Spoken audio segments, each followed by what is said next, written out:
ministro Ricardo Lewandowski decidiu que o início do julgamento vai ser dia 25 de agosto, vai começar às 9 horas da manhã. Agora há pouco quem deu essa notícia para a gente foi o ex-ministro da Advocacia Geral da União, José Eduardo Cardoso, que é o defensor da presidente afastada Dilma Rousseff. Aliás, a defesa já saiu daqui notificada, porque eles vieram entregar uma resposta em relação ao que disse a acusação. Na quarta-feira, lembra, a acusação veio aqui e entregou um resumo do que eles disseram durante todo esse processo de impeachment, de apenas 9 páginas. E aí, para rebater, para contestar a defesa da presidente afastada, entregou um documento agora na Secretaria-Geral da Mesa de 670 páginas.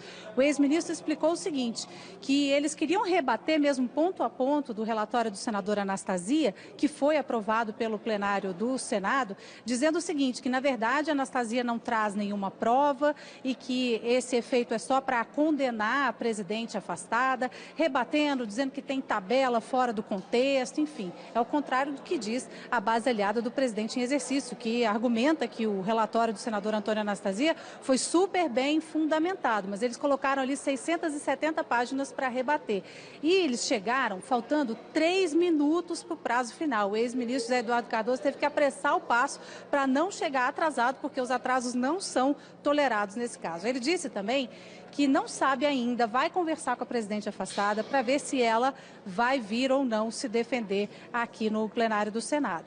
Ela pode vir se quiser, mas também pode chamar alguém para representá-la, escalar inclusive o próprio ex-ministro para fazer a defesa dela. Diz ele que isso não está acertado ainda, que eles ainda vão conversar sobre esse assunto. Ele trouxe também a lista de testemunhas. Cada lado tem direito a 6.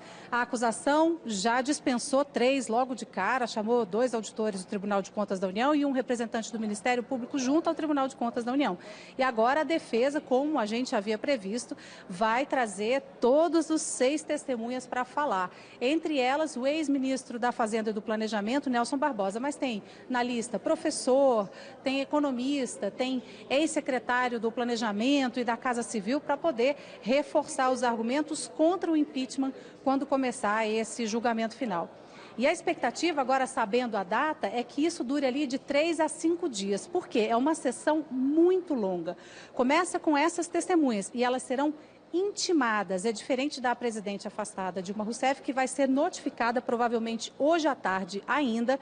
Essa é a expectativa aqui no Senado, para ela saber o dia e o horário da sessão do julgamento final. Defesa e acusação também são notificados, só quem é intimado nesse caso é a testemunha, né? Aquela lista toda, tanto da defesa quanto da acusação. Então, começando a sessão, o ministro Ricardo Lewandowski faz perguntas para as testemunhas, uma de cada vez, não é todo mundo junto. Depois, defesa e acusação também tem direito a fazer essas perguntas. Isso de acordo com a lei que está embasando esse processo todo do impeachment. E aí, defesa e acusação podem dizer assim, olha, essas testemunhas estão dizendo coisas contraditórias, vamos fazer uma cariação, vamos botá-las frente a frente. E aí, depois disso, começa o debate da defesa e da acusação. E só depois de todo esse processo é que começa o debate dos senadores. Por isso, essa previsão de 3 a 5 dias, né? São necessários 54 votos para afastar definitivamente a presidente do cargo.